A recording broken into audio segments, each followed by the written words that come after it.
ಈಗ ನೀವ್ ಹೇಳ್ತೀರಿ ಟಗರು ಗಟ್ಟಿಯಾಗಿ ಕೂತದಂತೇಳಿ, ಆದ್ರೆ ಮಹಾನವಮಿ ಏನು ದಸರಾ ಹಬ್ಬದ ಮೇಲೆ ಟಗರು ರಾಜೀನಾಮೆ ಕೊಡ್ತಾರೆ ಯಾರು ಹೇಳ್ತಾರೆ? ವಿಜೇಂದ್ರ ಅವ್ರು ಹೇಳ್ತಾರೆ. ವಿಜೇಂದ್ರ ಹೇಳಿದ ತಕ್ಷಣ ರಾಜೀನಾಮೆ ಕೊಡ್ತಾರಾ? ಕಾಂಗ್ರೆಸ್ ಪಕ್ಷದ ಹೈಕಮಾಂಡ್ ಅವರ ವಿಜೇಂದ್ರ ಅವರು BJP ಪಕ್ಷದ ಅಧ್ಯಕ್ಷರು.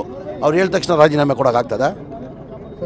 ನಮ್ಮ ಪಕ್ಷದ ಹೈಕಮಾಂಡ್, ನಮ್ಮ ನಾಯಕಿಯಾದಂಥ ಸೋನಿಯಾ ಗಾಂಧಿ ಅವರು, ರಾಹುಲ್ ಗಾಂಧಿ ಅವರು, ಮಲ್ಲಿಕಾರ್ಜುನ ಖರ್ಗೆ ಅವರು ನೇರವಾಗಿ ಹೇಳಿದ್ದಾರೆ, ನಾವು ಸಿದ್ದರಾಮಯ್ಯ ಜೊತೆ ಇದ್ದೀವಿ, ಸಿದ್ದರಾಮಯ್ಯ ರಾಜೀನಾಮೆ ಕೊಡೋದು ಅಗತ್ಯ ಇಲ್ಲ ಅಂತ ನಮ್ಮ ಹೈಕಮಾಂಡ್ ಹೇಳಿದ್ದಾರೆ. ವಿಜೇಂದ್ರ ಅವ್ರು ಯಾರು ಹೇಳೋಕ್ಕೆ? ನಮ್ಮ ಪಕ್ಷದ ವಿಚಾರ ವಿಜೇಂದ್ರ ಅವ್ರು ಯಾರು ಹೇಳೋಕ್ಕೆ? 100ಕ್ಕೆ 100 ಇಲ್ಲ, 100% ಇಲ್ಲ.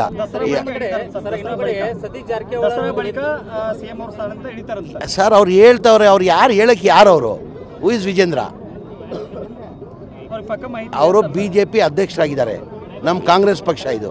ಕಾಂಗ್ರೆಸ್ ಪಕ್ಷದಲ್ಲಿ ನಮ್ಮ ನಾಯಕಿಯಾದಂಥ ಸೋನಿಯಾ ಗಾಂಧಿ ಅವರು, ರಾಹುಲ್ ಗಾಂಧಿ ಅವರು, ನಮ್ಮ ACC ಅಧ್ಯಕ್ಷ ಆದಂಥ ಮಲ್ಲಿಕಾರ್ಜುನ ಖರ್ಗೆ ಅವ್ರು ಹೇಳಬೇಕು. ಮಲ್ಲಿಕಾರ್ಜುನ ಖರ್ಗೆ ಅವರು ನಮ್ಮ ಹೈಕಮಾಂಡ್ ನೇರವಾಗಿ ಹೇಳಿದ್ದಾರೆ, ನಾವು ಸಿದ್ದರಾಮಯ್ಯ ಜೊತೆ ಇದ್ದೀವಿ, ಸಿದ್ದರಾಮಯ್ಯ ಅವರು ರಾಜೀನಾಮೆ ಕೊಡೋದು ಅಗತ್ಯ ಇಲ್ಲ. ವೇಣುಗೋಪಾಲು, ಸುರ್ಜೇವಾಲಾ ಅವ್ರು ಬಂದು ಬೆಂಗಳೂರಲ್ಲಿ ಬಂದು ಪ್ರೆಸ್ ಮೀಟ್ ಮಾಡಿ ಹೋಗಿದ್ದಾರೆ. ಹೈಕಮಾಂಡ್ ನಿಮ್ಮ ಜೊತೆ ಇದ್ದಾರಂತ ಬೆಂಗಳೂರು ಬಂದು ಹೇಳಿದ್ದಾರೆ. ಯಾರು ಜನ ಕೂಗ್ತಾರೆ, ಅವ್ರ ಅಭಿಮಾನಿಗಳು ಕೂಗ್ತಾರೆ. ಕೂಗ್ ತಕ್ಷಣ ಆಗ್ಬಿಡ್ತಾರ?